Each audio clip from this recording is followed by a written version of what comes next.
6:04, and I'd like to call the meeting to order. This meeting is being recorded. If anyone is intending to make an audio or video recording of this meeting, they should notify me at this time. We're all set here? Okay. So at this time, I'd like to open the floor for public participation. Seeing none, I would entertain a motion for the approval of the minutes of October 17th, 2024. So moved. Second. Roll call, we don't do a roll call, right? Ayes? Aye. Same.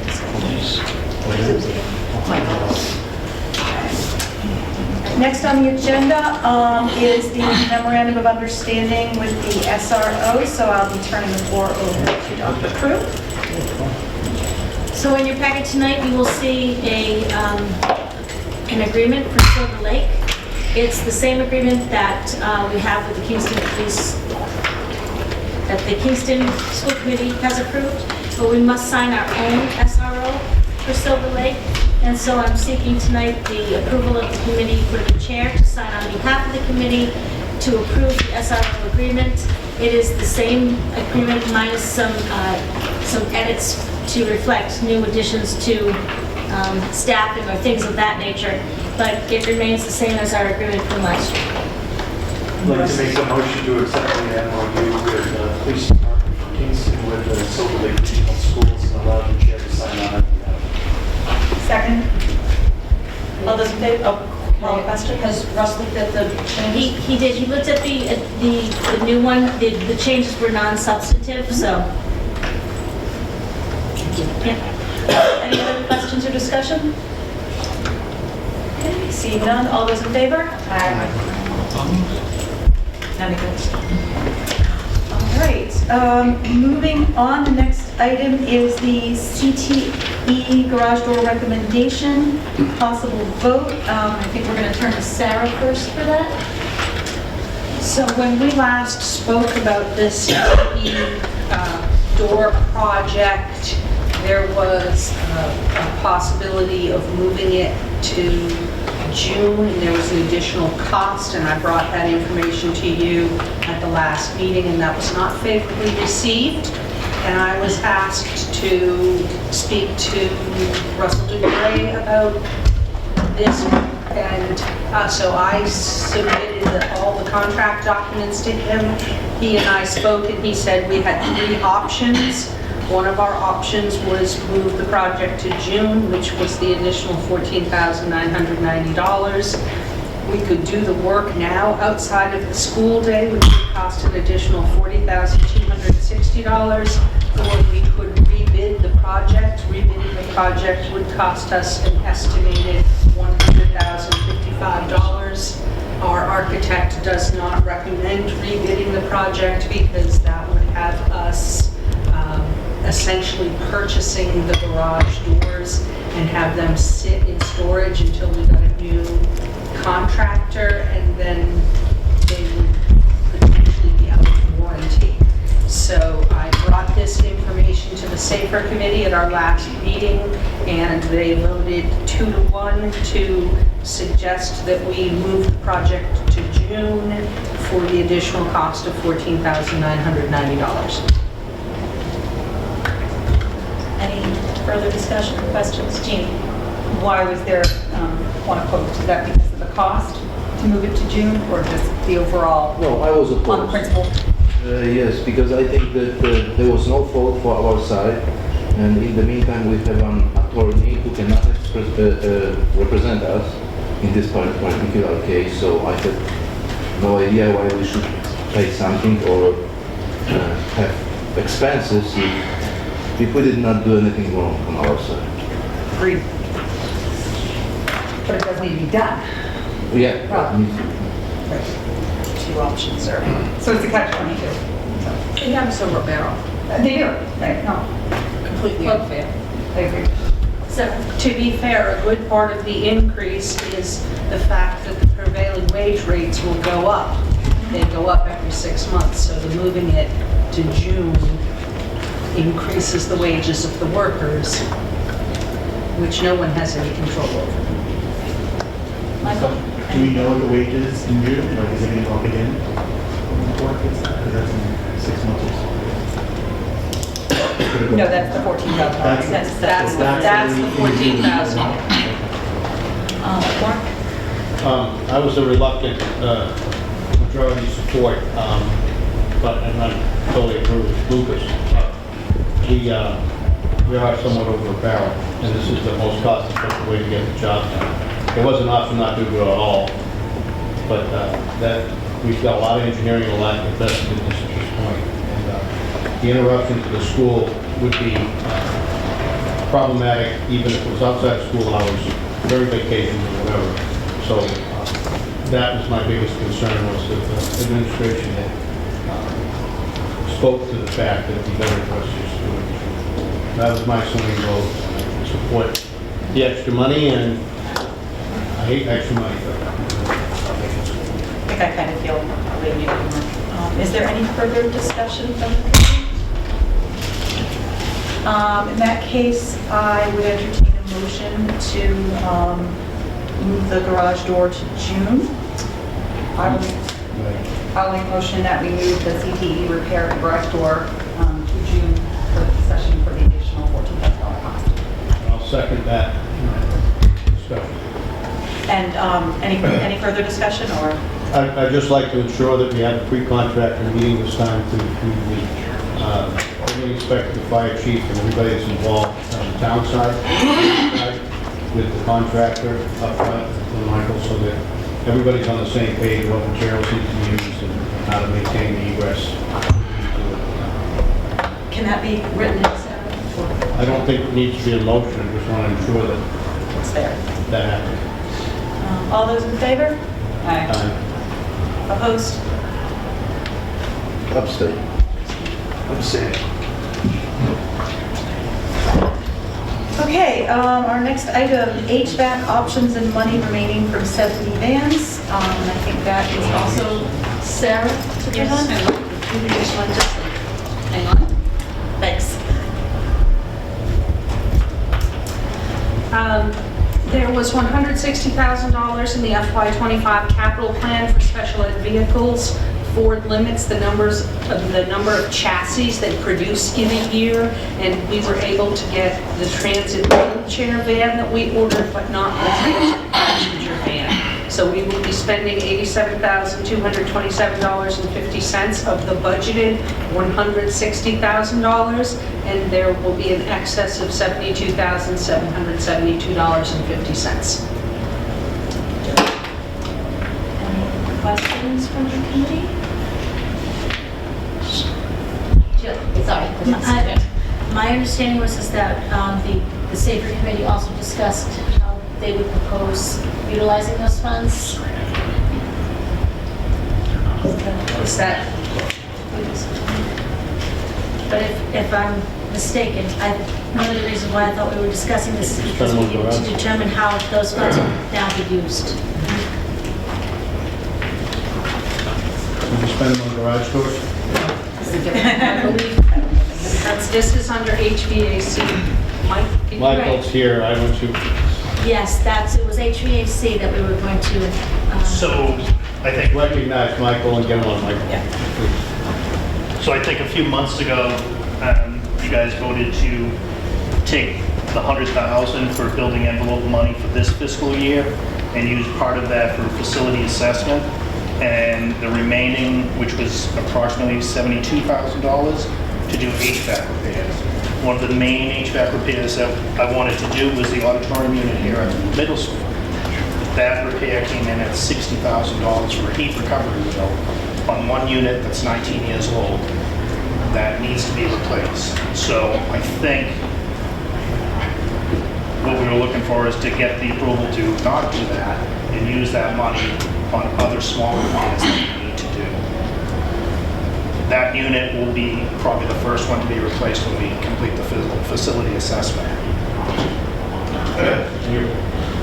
Go ahead, Mark, sorry. Your proposal would be to use that, instead of investing the $60,000 in a 19-year-old unit, replace the entire unit. but, and currently that unit can still heat and can air condition? Is that- No, that unit right now can barely heat, so we're gonna retrofit that to get it to heat until we can replace that unit in the next few years. So the money that was, I think, voted to use on the HVAC repairs, I think I had discussed it in the original SAFER meeting, that was the first unit, so we just wanted to make sure that you guys were fine with not using it, the 60,000 on that one unit. If you voted to use that 60,000 on that one unit, it's 26 weeks out for the park alone. And again, it's a 19-year-old unit that has other issues. So you could spend that $60,000 and then have more failures and just keep throwing money into it. We have a proposal where we can kind of retrofit that unit and continue to heat without the recovery wheel, but that unit will be most likely first on the list, when we complete the facility assessment. Any other questions or remarks you have to I support what Michael's proposing. You're going to get back to us what you're going to spend the 60,000 on or something. Yeah, I can give you a list. There's numerous stuff. I'm working on quotes for stuff, but one of it is retrofitting that unit to make it heat. That's about $9,000 a month. How much? $9,000. Of the 60, you're going to spend 9 to retrofit. Yeah, I think the original number was 72. That one fix was 60, but we have some air conditioning units that have died in electrical closets that need to be replaced because of the transformers and the heat in those. So we don't have, we don't want to overheat those, so we need to work on getting those replaced. The high school has numerous communication issues that we've been working through, so we may have controllers and units to replace.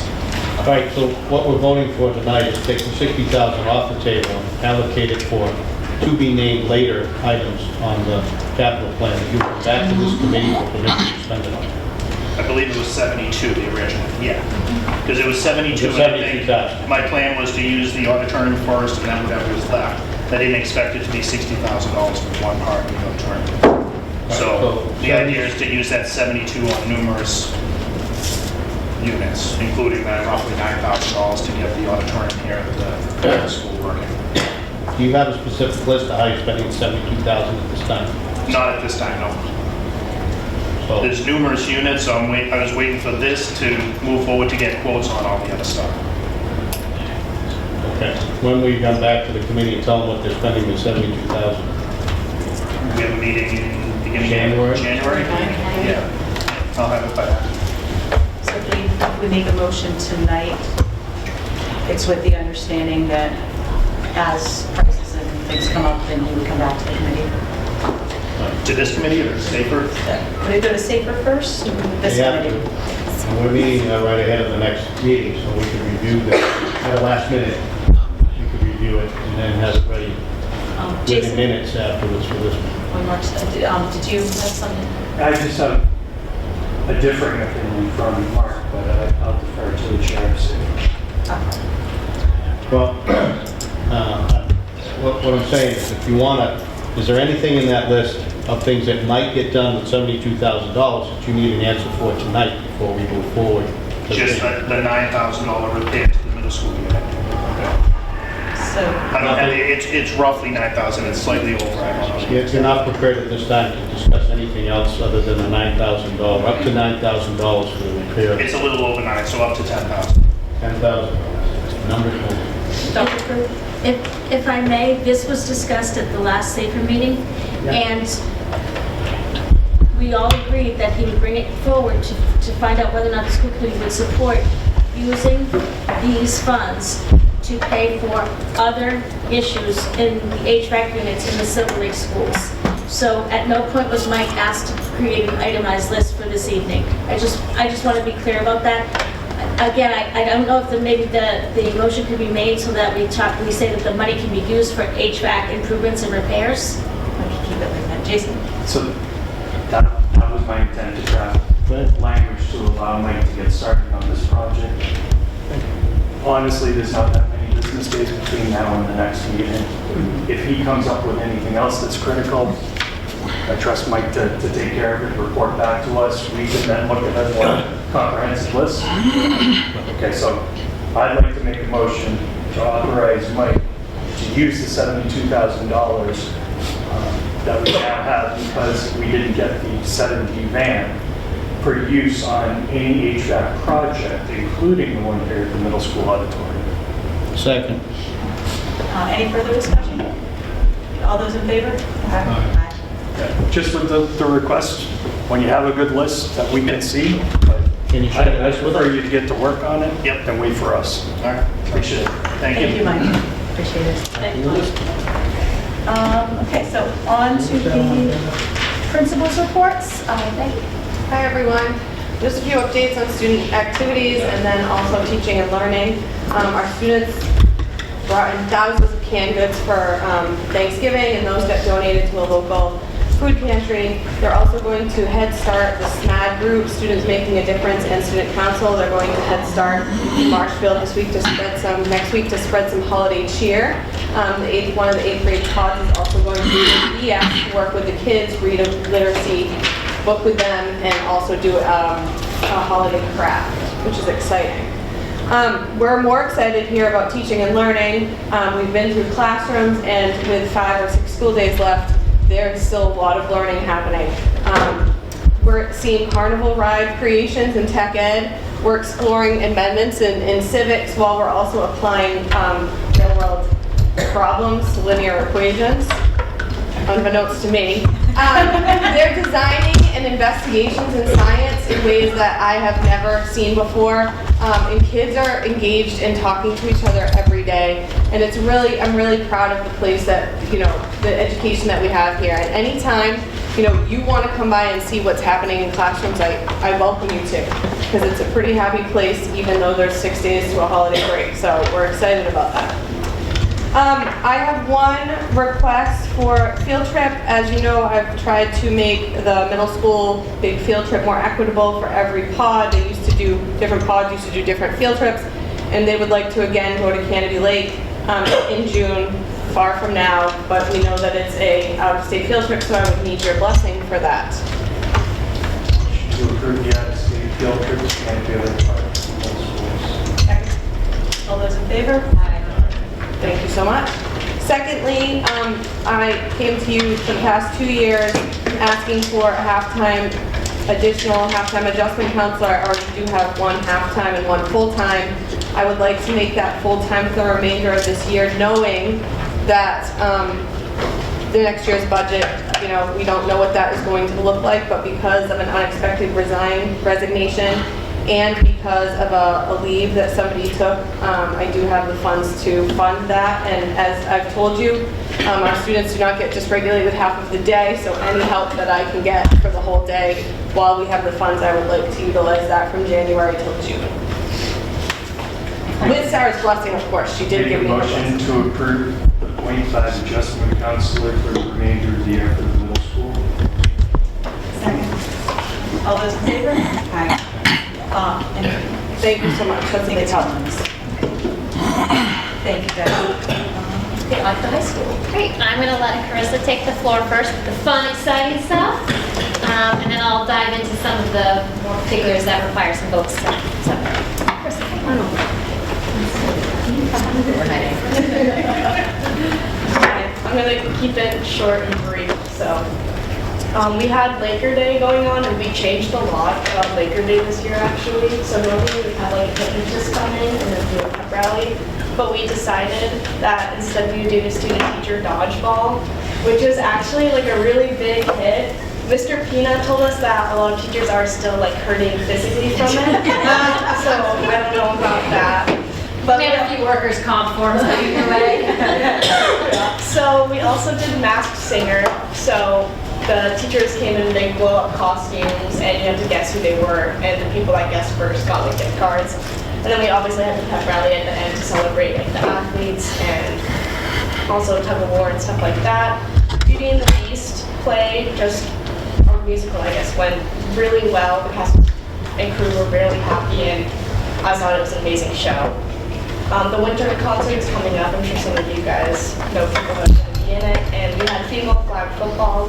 That went not the way we wanted it to. But it's okay, we all had fun. And then for NHS, we are doing the tutoring at KIS and the middle school.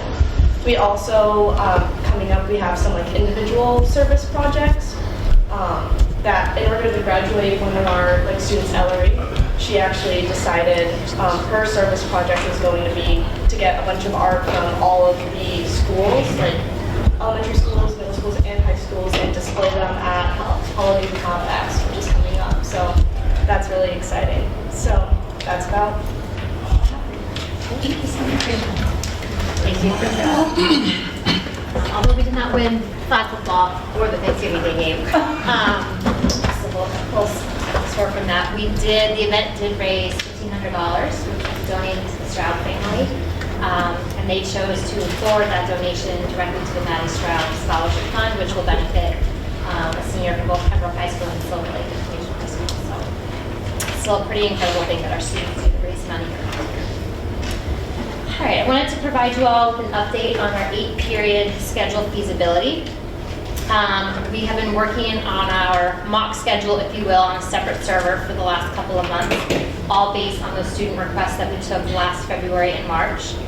Once this was built, which was a several-week-long process, our counselors kind of dive back in and then hand schedule students that may have holes in their schedules. They confirm placements and make adjustments based on those requests, and then as an administration team, we then take a global look at everything and try to create like our teacher coverage schedule from there, making sure that everybody is where they need to be.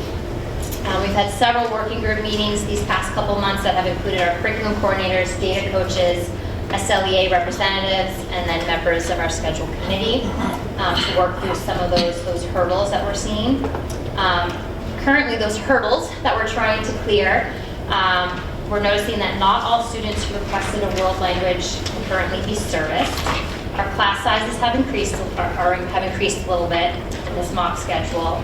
We have a lot of students with multiple holes, which results in multiple studies. So even though we allowed students to select a directed study if they needed it, if there was a hole in their schedule because there was a conflict, it was a singleton class that ran at the same time as another singleton class, for example, they would be assigned another directed study, and then you have a potential for a student to kind of go 3 hours a day without kind of direct instruction, if you will. Our CTE students that would now be able to fit a full year of wellness would possibly lose an elective that they tried to get. And then some of our singletons ended up running the same block because we can only do 4 classes a day. So, and then our biggest hurdle is that we can't cover all of our teacher duties in the current construct. So our next steps, our guidance counselors have been working on adjusting as many of those schedules as possible, right? The computer kind of spits things out and then we go in and try to manipulate it. So that's what they're in the process of doing. We will be able to wrap that up right before vacation next week. And then we'll rerun the teacher coverage schedule to see what that looks like. We'll take another look at our class sizes. I'll be proposing some elective offerings to you tonight. If those are approved and go through, that will certainly help us with some of those holes in the schedule.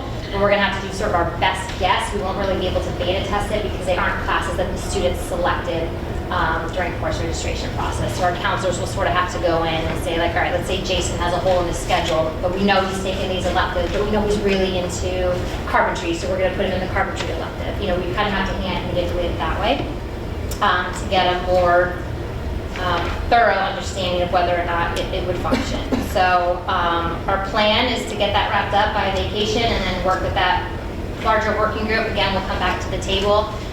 We'll have to make a decision about school year 25-26 by January because we do have to start the course registration process in February. So that's an update on that, and I will share that update with families as well. A couple of parents have inquired, you know, what have you heard about this, what's happening? So I'll share that in one of our weekly newsletters so you know where we stand, but I wanted you to know first. So before I open it up to other people, I have a couple of different questions.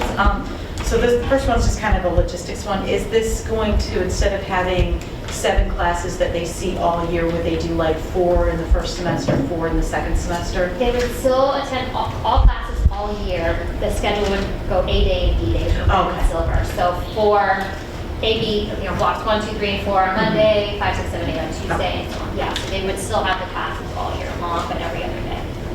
And then my second question is just about the whole, like I said, I only have 2 questions. If there are still 2, like is there a critical number of kids if they have too much non-instructional time, does that affect our overall time on learning requirement with DESI? It doesn't affect time on learning because directed study is considered, and if it's an academic support block as well, it's considered time on learning. But I wouldn't say that it's good for kids. Yeah. Right? Especially if they fall on the same day, right? There are a couple of schedules right now where a student has wellness period 1, 2 directed studies back to back, and they are all great classes, but then their next day it's their English, their math, or something, right? So that's tough for students too. So we want to try to avoid those types of scheduling. Yeah. Anybody else on the phone? Jeannie? Is this a definite go for next year pending the feasibility, or is this something that would still need to be taken into consideration come spring? So I think for it to roll out next school year, we do need to make a decision by January. So if these hurdles are still in place and we can't manipulate the schedule enough to feel good about every kid has a full schedule, teachers can provide coverage where needed, then we would need to either go back to the drawing board or take a look at what else we can do if we wanted to make a change. My other question was just about the courses that you presented to us, for the changes in courses. Would those only be if we go to the 8-block or the block With the scheduling? exception of CTE, all of them are regardless of whether or not our schedule changes. CTE would be only if we went to the 8-block schedule, otherwise we can't fit it into their schedule. Yeah, and that would be a way of helping fill some of those groups. Yeah, great question. So this was similar design to what we used to do here, right? Correct. Okay, so what has changed with the contract? You mentioned something was in conflict with the current teacher's contract. Is that? Nope, both schedules, the way that they exist, are in the current teacher's contract. Oh, they are? Yep, Okay, yes. so We there's wouldn't have no to do conflict any- with No that? impact bargaining, and our SLA representatives have been a part of the conversations to make sure that which is part of the reason why we're trying hard to make it fit into the 4x4, because we wouldn't have to negotiate that. And if we're close to it, right, there's still a few hurdles, and maybe we do need to do a contract negotiation, I think that would line up next year is when we start those negotiations, right? So that would probably be the next phase. I polled a couple of my immediate family members, they're sort of like graduates, and they like that. Just encourage you to keep going with it. Yeah, we really enjoyed it we got to experience a taste of it during our hybrid year.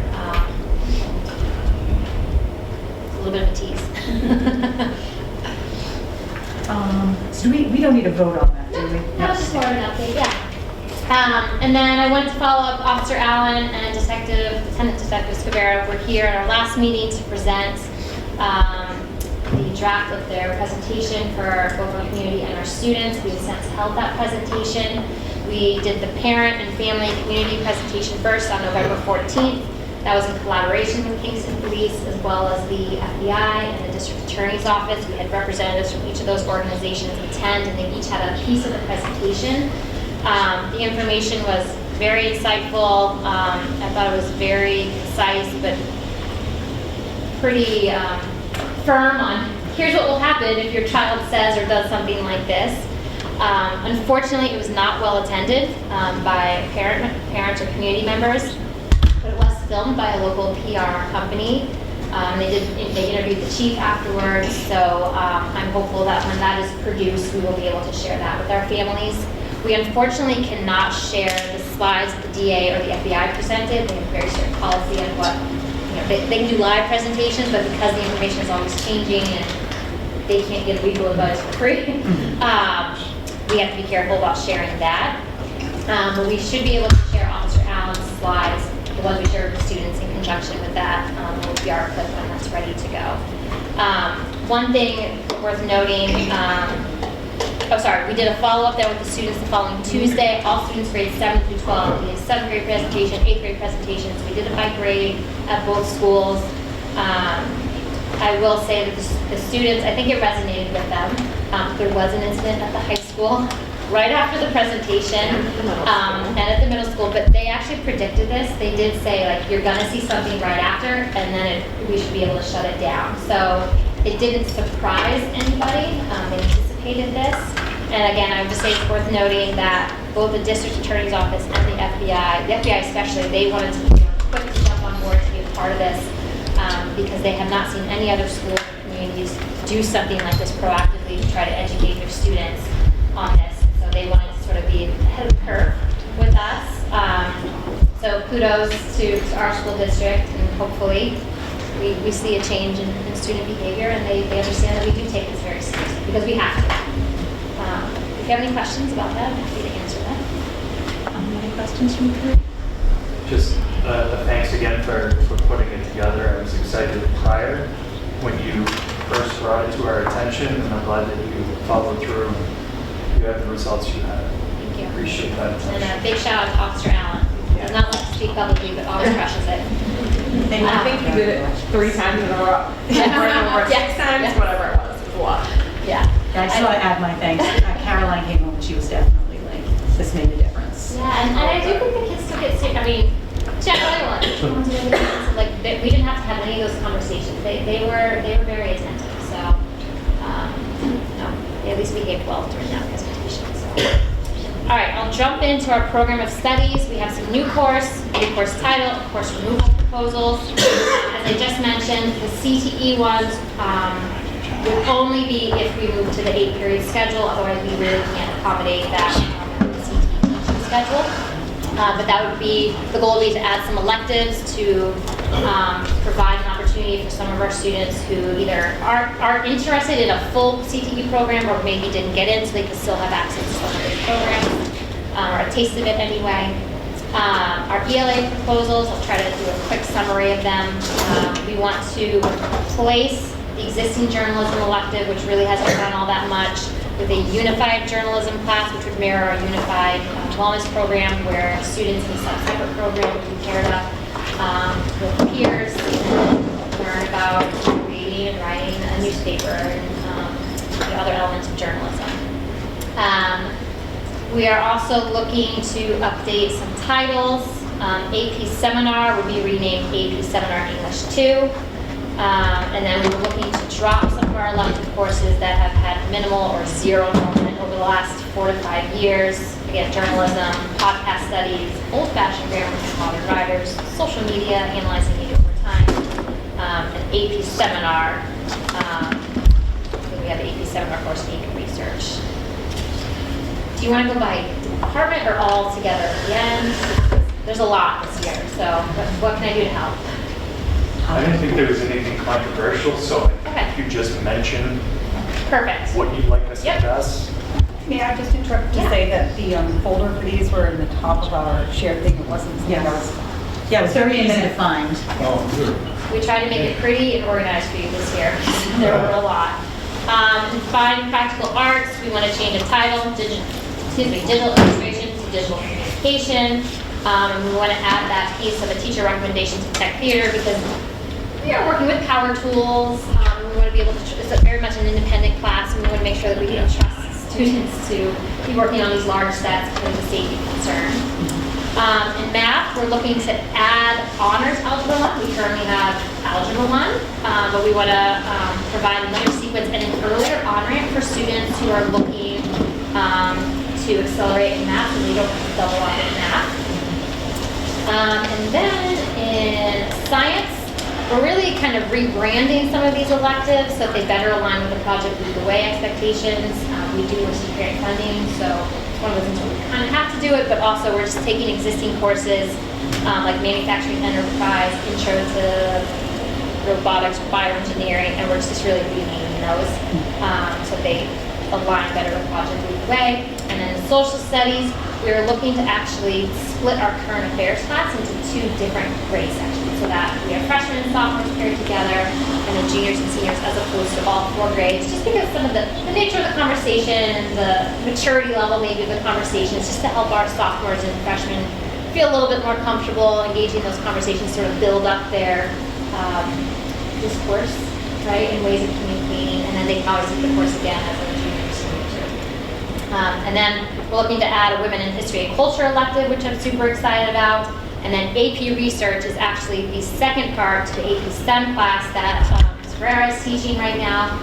So it would be another opportunity for kids to expand our offerings. I think that is as quick as I can. Review all of our proposals. And I would love for your support to make them all go. I make a motion to accept the new course proposals and the course change request as presented by the principal. Second. All those in favor? All right. Thank you so much for your support, and that's all I have today. Okay, on to school district business, Dr. Panarese. Special education first. So we went through our first part of that TFM review, which was on site. The Department of Education came yesterday. They visited each school. They did a walk around looking at the physical surroundings. They are not going to be looking at records or anything else like that for compliance, just the physical surroundings. We do have a couple of concerns, which we're going to try to take care of through the budget process. On the whole, most of the schools did very well. And then myself and our assistant superintendent also had to upload all the documents for the civil rights as well as the special education. So I think between the two of us, we have probably close to 200 artifacts that we were able to produce. This portion is complete. Next Monday, we will have the online interviews with all of the principals. They've sent us a schedule. Everybody's logged in, and then after that, the superintendent, assistant superintendent, and myself will meet with the Department of Education to go over the initial findings, and then we'll get a report. I do expect that we will have one corrective action at one of our schools that we need to address. Is that, what you said, one of our schools, would that be the middle school or the high school, or is that one of the elementary? It's one of the elementary schools. Oh, And there is one at the high school as well. Jeannie? Dr. Henry, are the financials that are in here that I'm assuming Sarah may talk about later, are those directly related to increases in tuitions for next year? Is that what that's related to? I think Sarah's going to speak on the budget for The 103% increases that are included.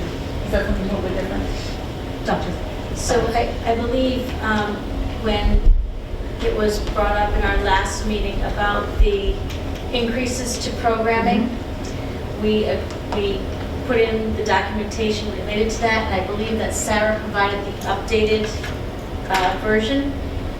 So there is a sheet that was created on the initial request that I did, and it has all of the major, there's like 4 different schools that have extraordinary increases for next year, kind of Cushing and Lego. There are 4 listed on the budget sheets this year. I have bolded them so that you can see it's close to $40,000 to $50,000 of an increase each. Right.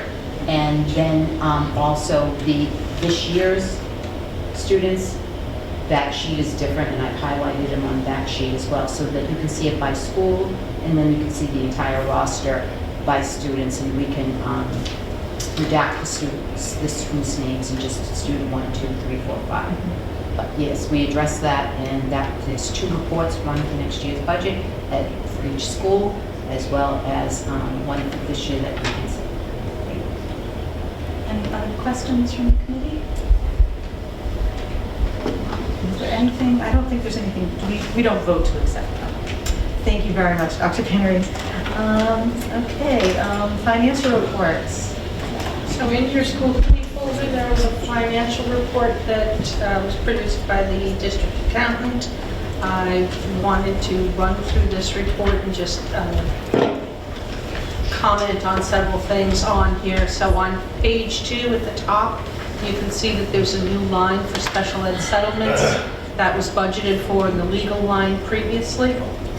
Halfway down the page, the pre-K clerical budget, that is being paid out of the appropriate line. It was budgeted as part of the special ed clerical line on page 11.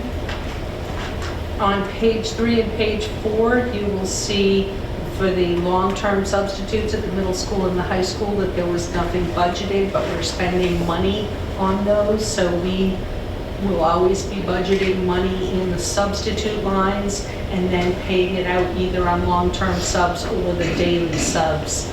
But we're not going to do the analysis mathematically to try to predict long-term substitutes for the year. There's at the bottom of page 4 and the top of page 5, you can see that there are new payroll lines for extended school year. That was budgeted in the tuition lines, but is being paid out of the appropriate lines. On page 6, we were moving instructional hardware to a correct line. On page 8, I've created a new line for after-school supervision. On page 9, I'm paying the high school grounds out of a contractual service line where it was budgeted in supplies and materials. On page 10, health and life insurance. If you recall from the spring, there's a glitch with our financial program, School ERP Pro. We know how to correct the issue after it's happened, but we will need to have a consultant assist us to fix it so that it doesn't keep happening in the long term. So currently, there's $1.35 million unspent in that line, and the report says that it's overspent by, I think, $530-something thousand. I just haven't had the time to make the correction for July through November yet. The rest of page line, the rest of page 10, the deficits you see there is just moving things to the correct line where they're being spent. On page 12 and 13, for special ed costs, there's a lot of moving parts with special ed, and the special ed bookkeeper maintains a separate spreadsheet tracking the special ed contracted services, tuitions, and transportation. The spreadsheet she provided today and updated today shows an overall surplus at this time in those 3 categories. Any questions from anyone? Thank you, Sarah. You're welcome. Okay, Dr. Clifford. Hi, everyone. I just have a few curricular updates, and then we're going to have a presentation or a review by Melissa Green. First, on November 5th, we had Professional Development Day. K through 2 spent the day working on structured literacy. The grades 3 through 6 worked on writing and benchmarks around writing. The K through 6 teachers were able to meet with their counterparts 7 through 12. The K through 6 art, music, PE, library, technology, nurses and guidance group. Special education teachers focused on new IEP and Ed Plan. Paraprofessionals met at KES and received professional development on behavioral strategies. And at the 7 through 12 level, educators met in departments and continued their work from September 3rd, working on data analysis in math, English arts, science, technology, engineering, and other areas. And they were also able to participate in breakout sessions, which focused on things as far as grading, 504 training, STAR training, and AI in the classroom. So that was November 5th. And we have also continued our work around the literacy needs assessment, which is a K through 12 needs assessment to really look at literacy in the district and find out what's happening with literacy K through 12. So we had a presentation from Darcy Burns, Executive Director of Health and Literacy, on November 5th at 2:30. She came on and was able to present to everyone and sort of tell them exactly what would happen during the needs assessment, which basically has 3 parts to it. The first part is focus groups at each one of the schools throughout all of the districts, finding out from teachers what their thoughts are around literacy, and then also asking teachers to fill out surveys and inventories to find out what assessments they're using. We as an administrative group have met with Hill twice for 2 hours where they ask us questions and collect data so that they'll be able to present a report to us soon, and we'll be able to utilize that for the creation of a literacy plan in the district. That will have many implications, curricular pieces, budgetary pieces, and all of those things. Also, all the data meetings happen, so beginning of year, middle of year, and end of year, we have data sweeps around assessments, and then we meet as in schools as grade level teams to look at the assessment to help inform instruction and tiered intervention. The math curriculum steering group has began, they've had 1 meeting. We're going to have follow up with other meetings and subcommittees this year, and the work to look at curriculum around math. And our evaluators are participating in analyzing teaching for student results. The evaluation working group, I'm hopeful, will start up in January, and the technology committee has had a meeting, and we'll have another one soon. So that's a brief report from me. I'm going to turn it over to Melissa for the MCAS update. Okay. Oh, also, grant. So back earlier in the year, I applied for a grant from the Department of Ed for support for the homeless shelter for our multilingual learners, and we were awarded that grant for Silver Lake, which was $7,500. That money will be used for mainly for professional development from a group called Confianza, which I think has worked here at Silver Lake to help teachers learn the best strategies to work with students, EL students. So I'm really excited about that. That'll be some nice added professional development money for us.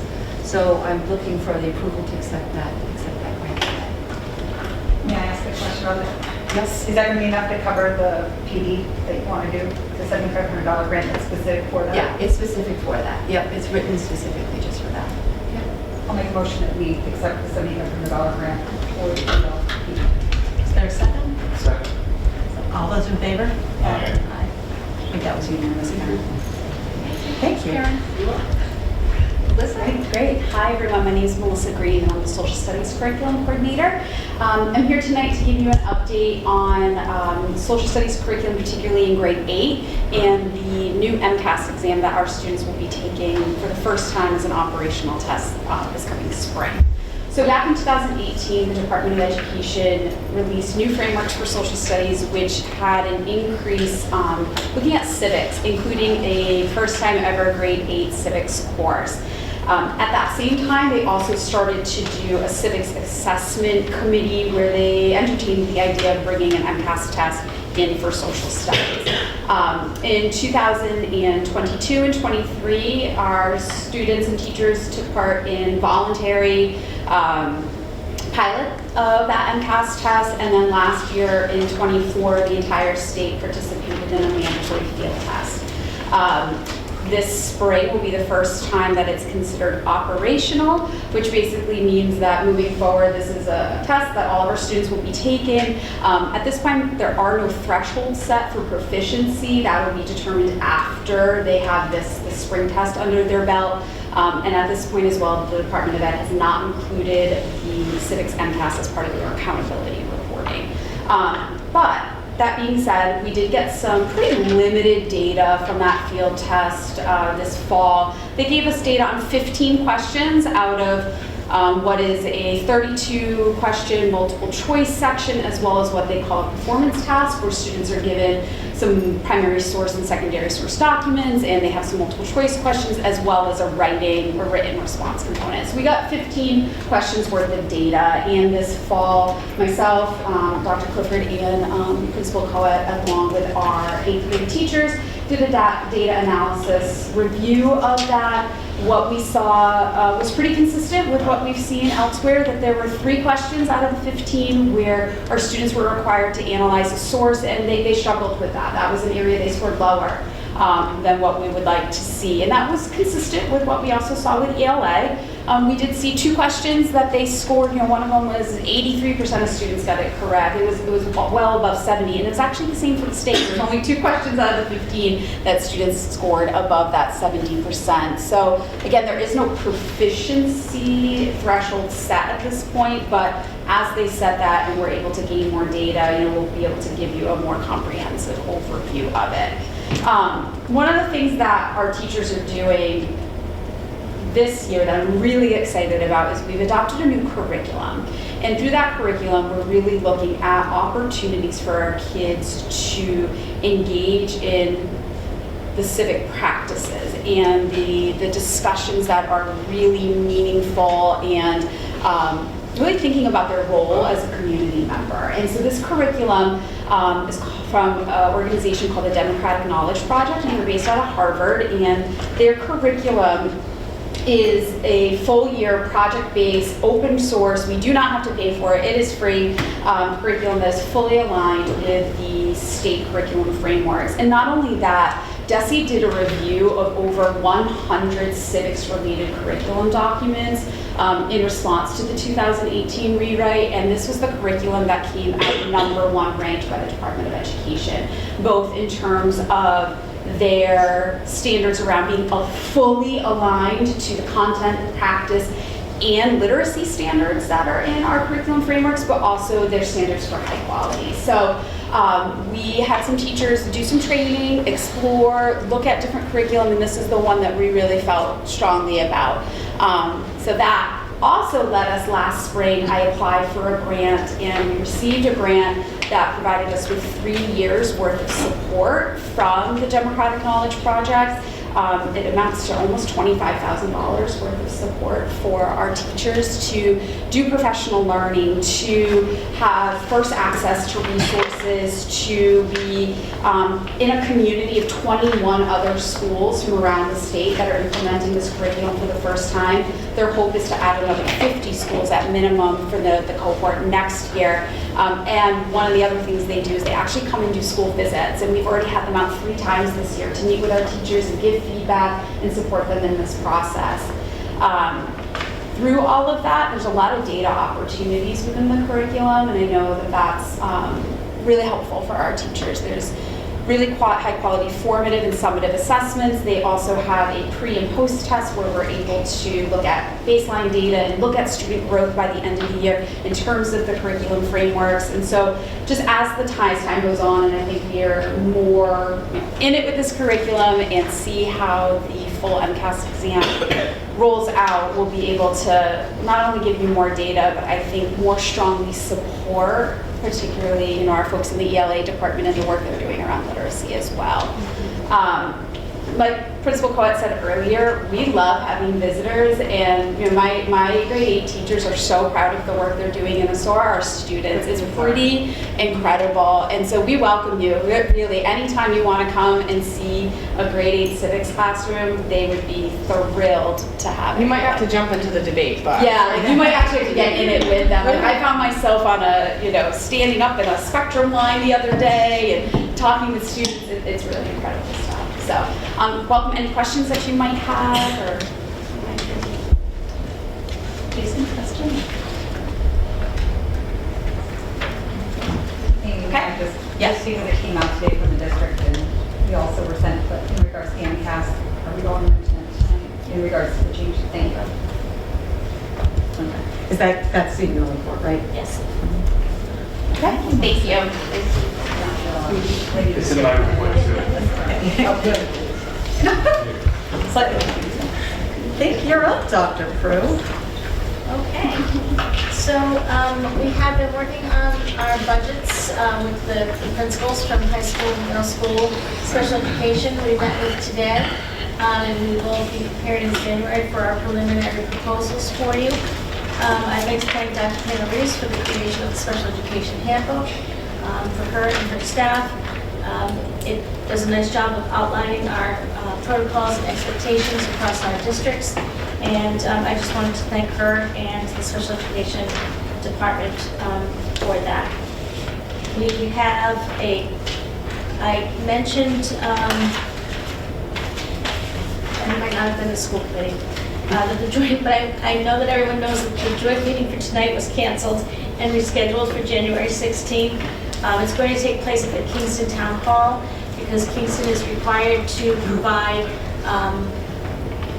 live online participation at the same time as their meetings. So they've asked the towns to participate at the Kingston Town Hall, and both Halifax and Plimpton agreed to that, so they will also be at that meeting. In addition, Halifax and Kingston have applied for and been approved for a grant looking into the costs and benefits of full regionalization, and they would like to request a spot on the agenda at the joint meeting to talk about that grant and what they hope to discover by going through this process. They'll also be looking for, my understanding is this participation from school committee members as well across all districts that are interested in participating. You can roughly, is a demographic study included in that? Or just? Not necessarily, no. Not traditionally, but again, if that's something that we think is important, again, it might. it might tie in, it might be something we should additionally fund Yeah. at the same time, because I think it's going to be part of. I don't know if it would qualify No. under the grant that they received, but again, I think that that's an important question to ask in terms of looking at the numbers of our communities and our needs. Dr. Prue, one of the contingencies on that grant that I've seen is that both Halifax and Kingston approved the MBTA. Part of that, has Halifax had their So Monday, and are you kidding me? That's part of accepting the grant? It's contingent on, So sorry. if I may, Cody has already reached out to the state. The state has already transferred the grant to Kingston. Oh, nice, thanks, great, excellent. It's all set regardless of how Halifax goes. Okay. Yeah, it was in there. I said, oh, there's the first extortion. Yeah, I'm with you. Okay. Could we just make sure it's on the agenda for the 16th, we just talk about the demographic study too, so that we can have the three towns. You can ask the chairs of both committees and, Yeah. yep, and demographics. Okay, next item. In your package, you will see a calendar. It's the 25-26 school year calendar. We have presented this to our principals at a meeting and then again for further follow-up. So you'll notice, I'll just point out a few things because most of these things are basically in the same places as last year. The in-service for teachers would be the 25th and 26th of August, and the first day of school would be slated for August 27th. You'll notice in December, this is something that I want to draw your attention to. In 2022, we agreed to a half day before the winter break. So you'll see the 23rd is a half day. I'm also looking for the school committee to approve the day, January 2nd, to be off rather than come in just for Friday. There are a number of schools who are not coming into school on Friday. There may be some schools that are too. And taking the 2 weeks potentially as well. Oh, okay. There's some floating out there already. Yep. So, I don't think it's unreasonable to not open school for a single day. I think that some families may appreciate that. It's something for you to consider. I just want to point it out because it is different than last year. You'll see that graduation is slated for the 29th, weather permitting. And you'll see that the tentative last day of school with 5 days would be the 22nd.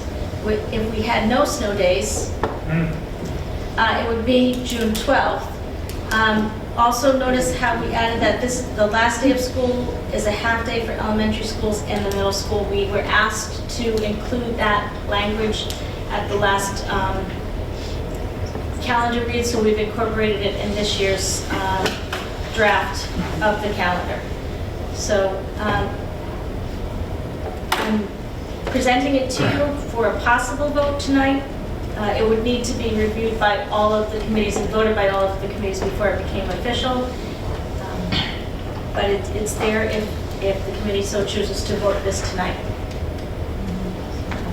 Should we open up the floor to discussion before I take a motion? Or after? It seems a little on the early side, personally, but go ahead, Jean. I will say parents start asking around February or March. So while I definitely anticipate that we may have to make an amendment to it, it still has to be approved by all 4 committees both times. It can't be just altered by one committee. So I don't see any harm in approving it early and hoping that there's not several amendments If necessary. And I've already taken a look at this, so I guess I'll go. Oh, no, not yet, right, no. I'll take a motion if someone has one to accept the calendar as presented.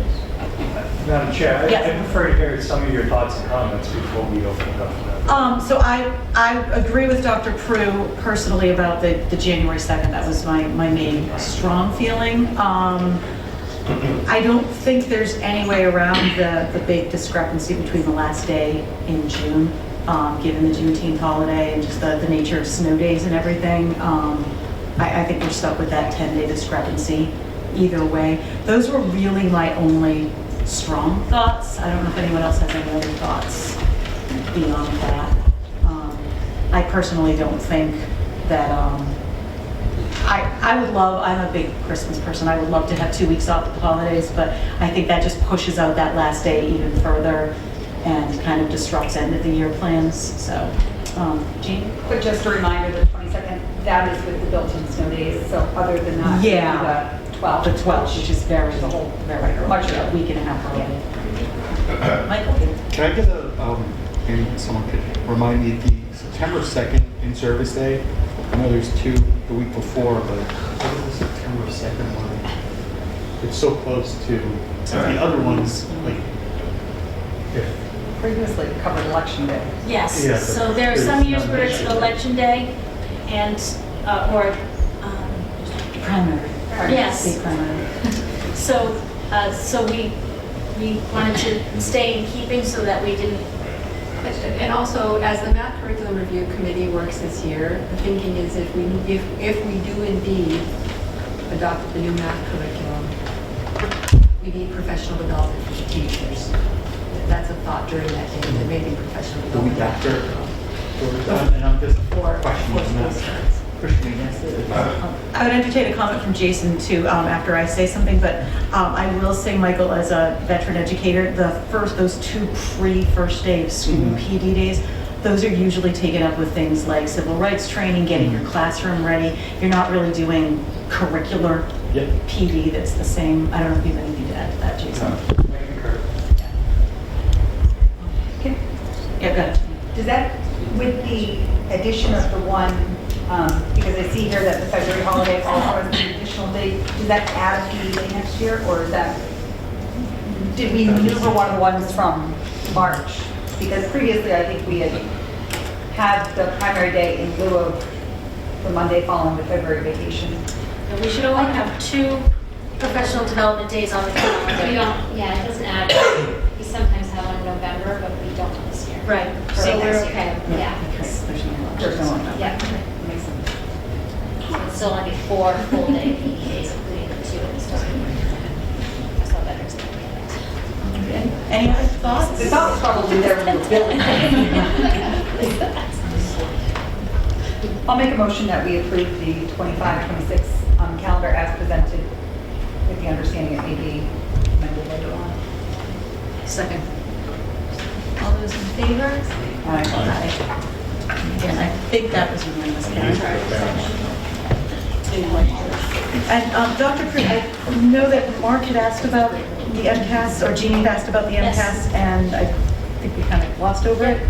So today, I sent out to principals, I sent out to school committee members, and I sent out to the community a document from the Department of Education related to the legal changes as they pertain to MCAS and CD competency determination awards.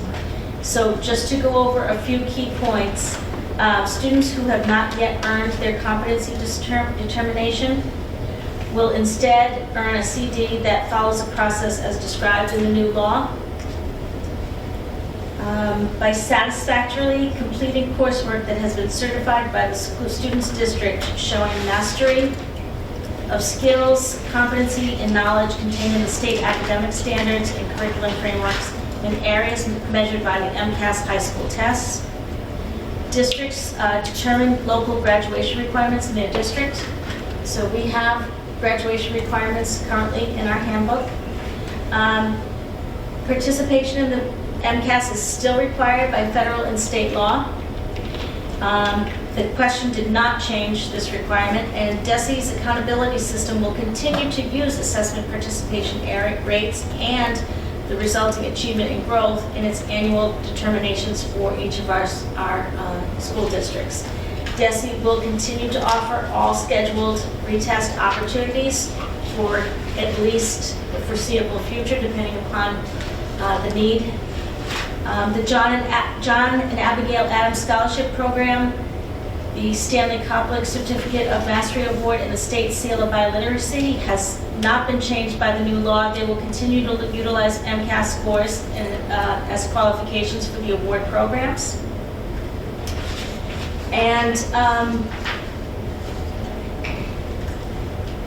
think that summarizes some of the highlights that may or may not be surprising to people with the passage of the law, but we still will be required to participate in MCAS. Students will still be required to take the test, and we will still be accountable for the scores and participation rates.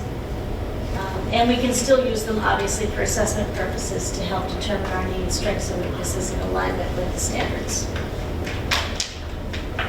I have one question, and just reading through the document, and I don't know if any of us know the answer. So, in the past, I always understood the CD to be the MCAS. Are the schools required to like submit to the states that their graduation requirements are the CD, or do they need to create some sort of, do we need to create some sort of new, this is what our CD is? Not at this time. There's a little bit of language in here that says that DESE may come out with guidance for us, but again, I can't say for certain, but I see someone picking it. So I've had this real experience of having phone calls with people I never thought would call me. So I've been talks with Russell Johnson, the acting commissioner, Jeff Riley, the former commissioner, various legislators on this topic. We've been through this. We have precedent here in Silver Lake to deal with this, as we went through during the COVID pandemic when the MCAS was suspended as graduation requirement. We have trained educators and administrators who know what competency looks like, which is one of the reasons why question 2 passed by such a wide margin. The caution that I'll extend to everyone now is we need to be very, very careful that DESE and BESE doesn't do an end run around the will of the voters in creating a new state mandate that has already been widely rejected by the voters in Massachusetts. So I'm working with Senator Lewis, who is the co-chair of the Joint Committee on Education right now, to try and craft some legislation to protect the rights of individual districts, but to give some guidance moving forward to make sure the federal accountability standards are still being met with the MCAS being given, but also the local control is honored and respected. So I wouldn't suggest anybody make any moves in the next year, just to see how it all comes out and trust the process that we went through, that we used during the pandemic. Thank you, Jason. Does anyone have any questions or comments? Thank you for that, Dr. Crew. And so that's it for you? That's it. All right, thank you. So we're on to reports of special committees. First up is SLEA. Hi everyone, Carrie Fine, I'm the high school librarian, also the SLEA secretary. I'm here on behalf of Jess Drew, who's the president. She's currently under the weather. She did send something for me to read though. The Silver Lake Education Association would like to just take a minute of your time to show our appreciation for a group of educators that has gone above and beyond, even more so than usual this year. Our special educators are working tirelessly and devoting their time both during the school day and outside of it to make sure our students are getting the services they need, while also working to make the required changes from the state. Our educators are constantly being pulled in a variety of directions, co-teaching, meetings with students and families, running resources, evaluating for, writing and modifying IEPs, adapting to the new IEP perimeters, in addition to learning ed plan and working through its numerous parts. I'm sure there are countless other things that I've left off of their list as well. The SLEA wants to recognize their dedication to their students and to thank them. Thank you. Thank you. Admin review. CTE. There was no meeting, but I would like to say something. I believe over a year ago, Dr. Crew promised to give us updates regarding CTE and opening a new program. So I would like to ask if there is any update or how the things are moving along. Sure. like to? Yeah, sure. So I do believe we had a CTE subcommittee meeting earlier this year where we shared that the biggest hurdle right now is knowing what our budget constraints are or are not. So as soon as we know more about that, we can make a recommendation. But if we are able to add a program, our recommendation is to add the marketing program. As we discussed, again, I would say a dry shop is sort of the phrase that we use in the industry because it doesn't require heavy machinery and things like that to support it. It's something we can manage with our current space. But a lot of it really comes down to what our budget looks like this year because we would have to add a staff member for year one and then a second staff member after year or beginning of year two. It requires textbooks, computers, materials, and everything else we need to build the infrastructure of a new program. So kind of in a holding place until we know what our next steps are with the budget. But Mr. Glass has put all those together and they are in our requests, and I'm sure we'll be speaking to that in greater detail during the budget season. Okay, thank you. You're welcome. Chairman's report correspondence, Gordon didn't share anything with me, so. Jason, legislative agents report. So first, I'd like to thank those of you who could join me down the Cape for the MASS Joint Conference and the Delegate Assembly this year for Amy representing Silver Lake there. We got through some really good initiatives. We now have 40 planks on the platform they have to bring forward to the State House on behalf of the school communities in Massachusetts, which is why I've been engaging with some of the people I've been engaging with. Former Commissioner of Education, Jeff Riley, is currently working at MIT. He is the person that is interfacing MIT's computer technology department, specifically their AI department, with public education. So he is a good spokesperson for both public education and integrating technology into classrooms. So I'm in conversations with him to try and develop some professional development for school committee members. I know he's already working with the Superintendent's Association to develop professional development for them as well. Unfortunately, my conversations with Acting Commissioner Johnson have been a little bit more stressed, primarily around the idea of a blind lottery for Chapter 74 programs, vocational technical education programs. Right now, there's people who want to eliminate attendance requirements, discipline requirements, grade requirements for entry into Chapter 74 programs. The allegations are that those practices create imbalance in equity opportunities. However, a broad review of Chapter 74 programs from across the state have only found 4 schools have any issues with underrepresentation of protected classes, and DESE is already working with them in professional development and to come up with policies to address those issues surgically. The idea of having a completely blind lottery is not a surgical approach to isolated incidents, and it would have profound impacts across the state. In Principal Gill's report today, she talked about a teacher recommendation as a prerequisite for one of the courses that she would like to offer. The slippery slope of the blind lottery is those are also being challenged at the state level as well. As many that children go through our vocational program here, kids go through several rotation, then get into 2 more specific labs to do their rotations in, and then based on their performance and reviews of their teachers, the professionals in charge of their licensure, they get assigned into different programs for the next 3.5 years.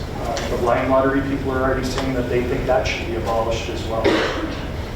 So it's a very tenuous situation right now. The legislature has backed off on it, but the Board of Elementary and Secondary Education seem to be leaning in on maybe changing regulations instead of waiting for MDLs to be changed. So again, I appreciate the work that Bob has been doing on behalf of the vocational technical education schools in Massachusetts. Mata had a huge win recently, a hoisting license we've been talking about for a year and a half, where kids in horticulture weren't able to utilize the tools of their trade. Thanks to Senator Moran's push, she filed a bill last year, finally got adopted in the Economic Development Bill that was just passed last month. Our kids are now allowed to use that equipment again under the license of the trained professional in their classroom. So there's a win. The state legislative cycle is starting up. There's already people filing for the next legislative cycle. Kathy will be refiling for our regional school assessment reserve fund. She's also doing a special ed reserve fund, trying to get that from 2% of net school spending to 5% of net school spending. I was asked to give testimony on how much money should be allocated for circuit breaker next year. And we're asking for $667 million, which is about $58 million more than last year. The faces didn't really look that enthusiastic about the number. Unfortunately, we may see our first year in over a decade where we don't hit the 75% threshold for reimbursement for circuit breaker, which would be devastating.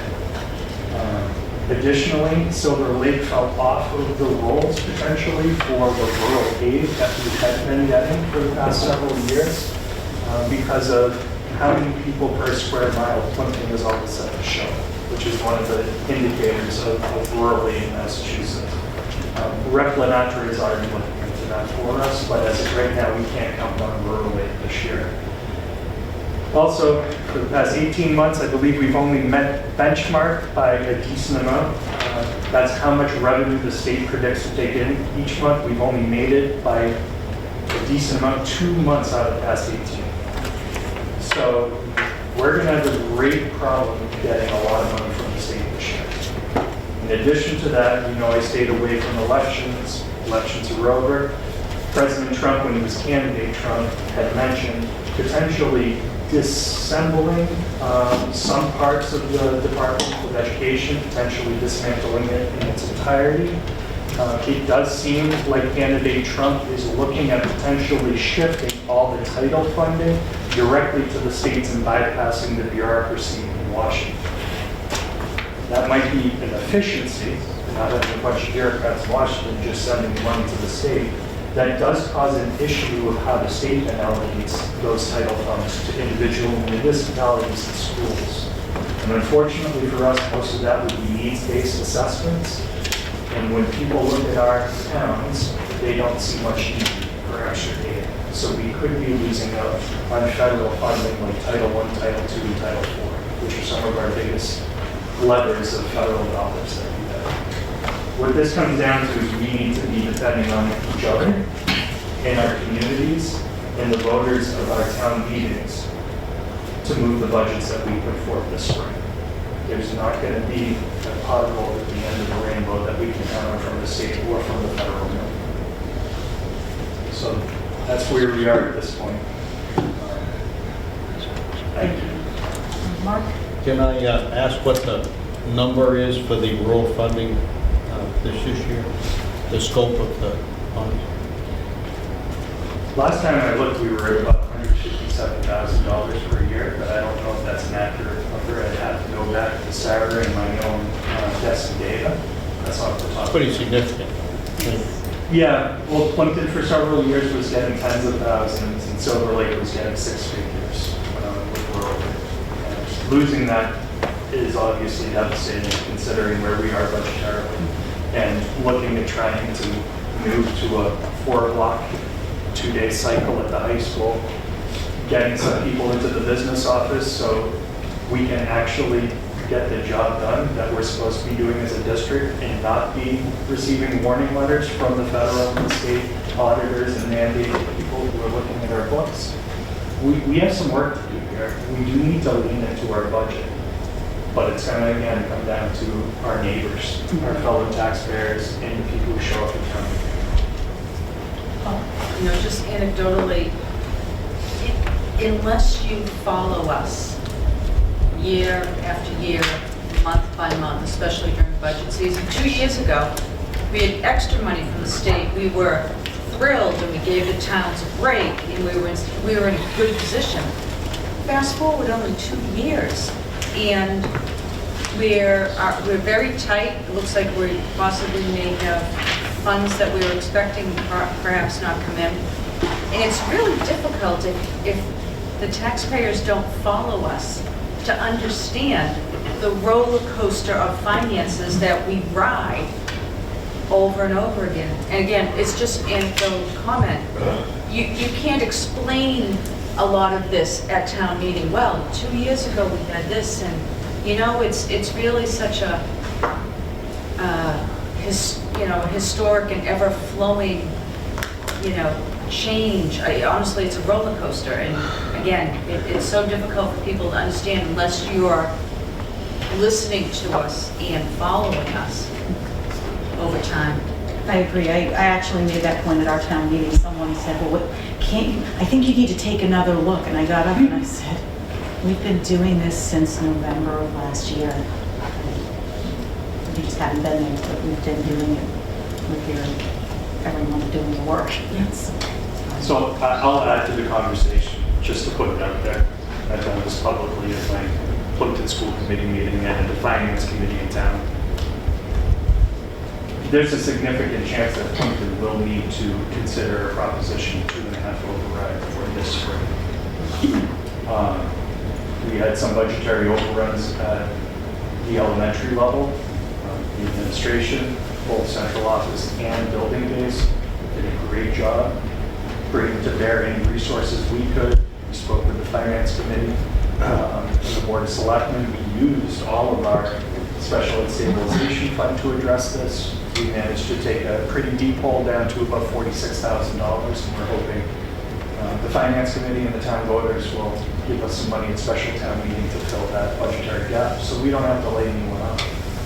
But the reality is, that new number is where we're starting from looking at next year's budget.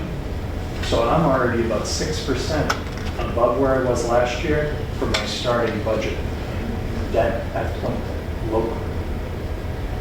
So we're all got very close to the levy, some towns more than others, last year in the spring.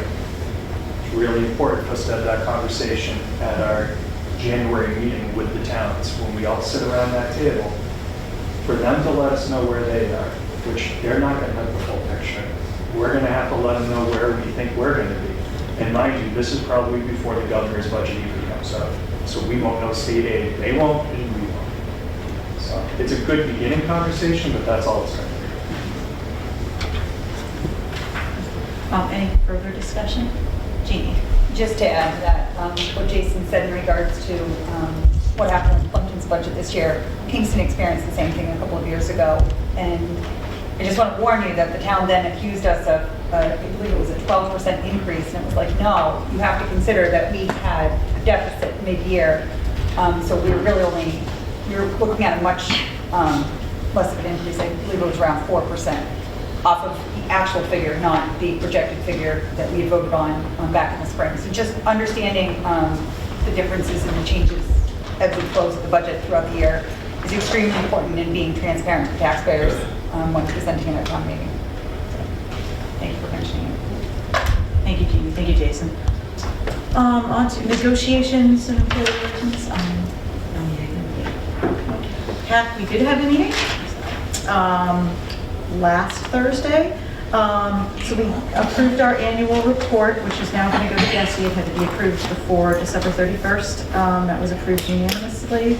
Trying to think, there was only one big piece of news. The Department of Developmental Services has approved Plymouth Area Collaborative's bid. So they haven't made the bid yet. They've gotten approved to be able to make a bid to provide services for recent transitions out of PAC from ages 22 to 30. So this is a pretty big deal. They're very, very excited about it. They are currently operating at a deficit, again, with the ebbs and flows. A couple of meetings ago, we were flush with cash. Some of that was returned to the towns, and now they're looking at being a little bit financially strapped, but they anticipate that that will be resolved over the next few months. And we are up for possibly being audited this year, so members may be interviewed. That was basically, it was a very short meeting, so those big three things. Jason? So the freshman class of legislators are out at UMass Amherst this week getting their mandated training before they take their office. A longtime member of the Pilgrim Area Collaborative and the Plymouth School Committee, Michelle Badger, was recently elected, so we have yet another former school committee member in the legislature, someone who understands the day-to-day and what we go through. It's always good to have another person you don't have to explain 101 school committee to. So congratulations to Michelle. Amy, on that note, I believe we all got a reminder about charting the course. Right? How important that is. You have to speak into it. Mark. Charting the course. The training for new school committee members. Required.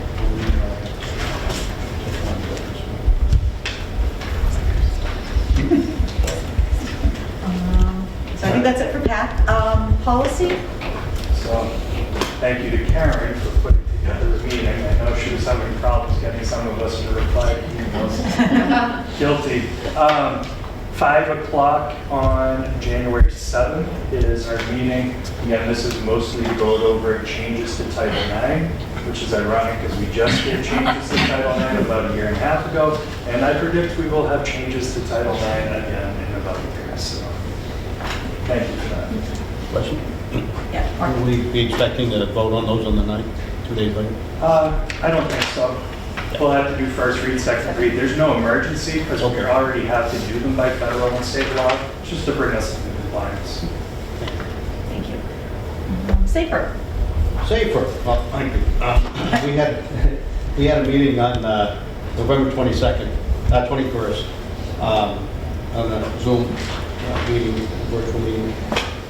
We're going to be trying to have more of our meetings in person going forward, allows some interface back and forth. We discussed the school zone briefly. The funding did come through for that, if I haven't said so before. The signage and the funding, Town of Kingston absorbed part of it, and they got ARPA funds to pay the rest. So that will be no obligation district, and they're going to move forward with that if they haven't already started. We have a new highway superintendent, so that may be delaying some of the signage. I did see an end school sign. I don't know if anybody else saw it. I think the materials are coming in pieces. Be patient.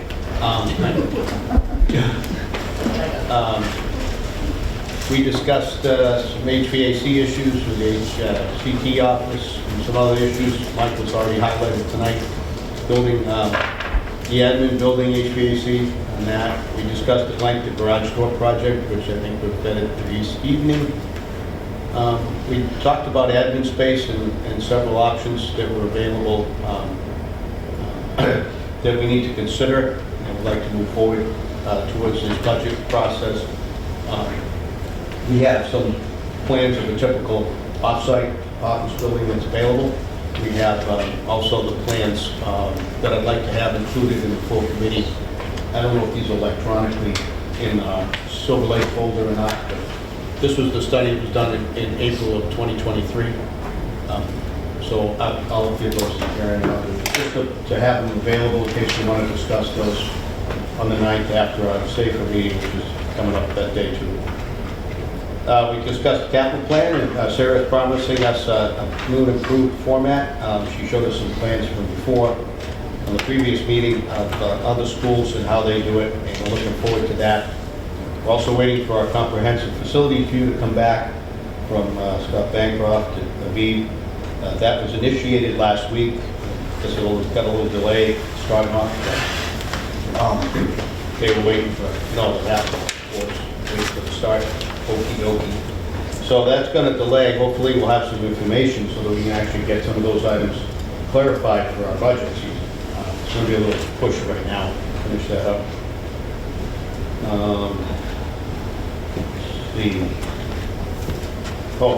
One of the options for the admin building would be to do some to lease space versus purchase. Also, we discussed and tabled the electric vehicle charging stations because we couldn't really come up with a spot on campus. Those we're getting excited about, and the permitting is on hold. The funding isn't available for the applicant to come through, and it's unclear on the money. So that'll be a decision that we're kicking down the road. Perhaps we'll revisit it.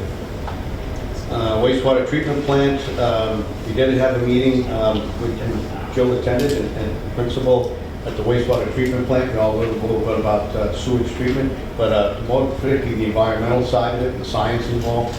And the state of Massachusetts, through its vendor that provides training for sewage treatment plant operators, has expressed an interest to use Silver Lake as a local site to certify operators and to recertify and continue education here at Silver Lake. The nearest site right now is in Essex, and that's quite a commute for most of the folks in Massachusetts. Kingston Sewer Department initiated this idea when they found out that we built a plant for a teaching facility, so it could be a free classroom available with these small numbers of groups. There's a classroom space in there. We would probably have much impact with the school. Perhaps if we have to give a bigger test, we would need a weekend to come in and use the facilities, which we can discuss at that time. So looking forward to that. Sorry, can I just interrupt with that? Like, we could get money from the state for that? Well, that's what we're hoping. Yeah, this is a no-cost item. If anything, it could be a revenue source for us to let them use the facility. They're very excited about it. As soon as we can coordinate the holidays to get a conference call on that, I'm looking forward to it. And again, the Kingston Sewer Department is very excited about being involved and moving that forward. The environmental science is available to our students. We can start considering that as a field trip too, because there's so much science involved. It doesn't sound like a great glamorous job, but when we start talking about 6 figures to do that job, it would be a significant input if we can get our students involved at some later time. Right now, it's going to fall under the adult education side and probably an off-site lease, arrangement and rating. We'll see. The next meeting's on the 9th, and like I said, I'm going to ask to add these materials so we can all look at the different admin buildings. We do need to consider our admin resources. I think they were addressed a little earlier by Jason. We've lived in the building we have. It's certainly not adequate for the people we have in it right now. It needs to be updated. We need more room, we need more staff, and in that end, it all fits together. Right now, office space is depressed in the market because everybody worked from home, and it is yet to come back, and this could be an outstanding opportunity to get into a long-term lease for the purpose. Thank you, that's all I have. Thank you. I think treasurer's report is next. So that's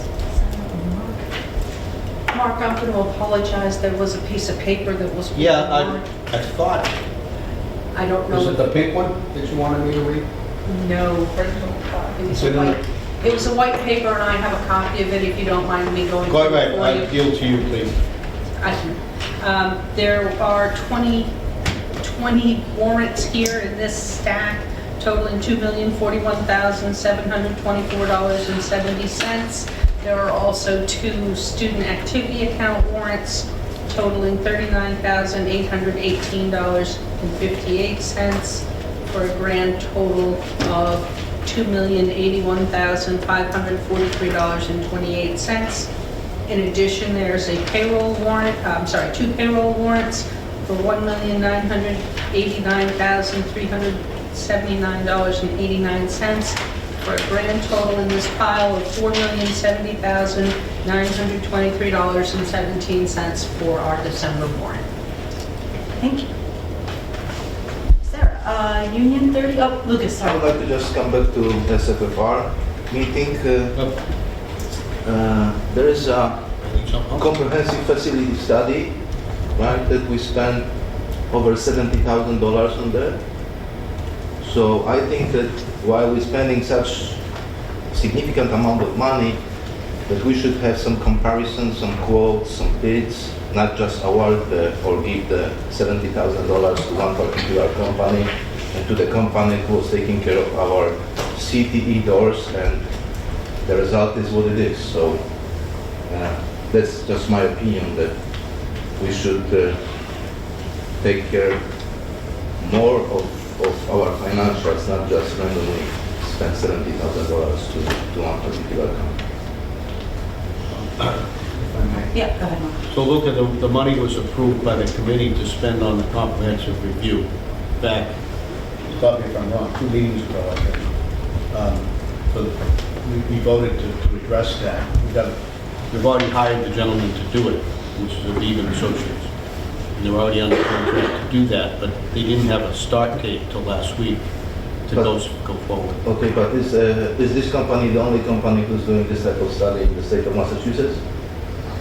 I would say no, but we defaulted and made the choice to go forward with them as our house doctor because they were available and they needed to. Because they're doing the study, they'll also be more knowledgeable of the equipment we have, so they continue to advise us. We hired them as advisors. We don't have to use them, but we have already. But that decision was made a while ago to use them to do this comprehensive facility study. Okay, but for the future, I think that for the future decisions, we shouldn't just blindly pick up the one advisor that we have and give the job to Hubbard, nobody else. Note taken, and that's why in the contract that Sarah explained to us that we do not have any obligation to go forward with their services, but that they happen to be available, and that's why they were chosen. But we did vote to choose them to go forward. Right? That's all. Thank you. Okay, next on the agenda, Union 31. Just the meetings moved from tonight to the 16th, going to the town hall, as Dr. Cruz said, and the town administrators from each town will be there. Single signature warrants. So we did not have a meeting in November, so there was a warrant that went out digitally. There were 17 vouchers totaling $1,983,859.45 from accounts payable. There were 2 payroll vouchers totaling $1,834,244.19 for a grand total of $3,818,103.64. Those went out for electronic signature and on November 14th and were paid. Were there any agenda attachments? I didn't see any. Those are all the So- items in the drive. Okay. And then I will take a motion to adjourn.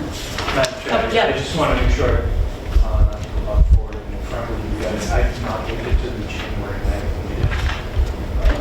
I'm going to do my best to make it to all my local commitments in 2025, but sometimes being elsewhere might be beneficial to our local things, if you know what I mean? So I won't be here, so I just wanted to inform the committee and my partner in crime from Clemson.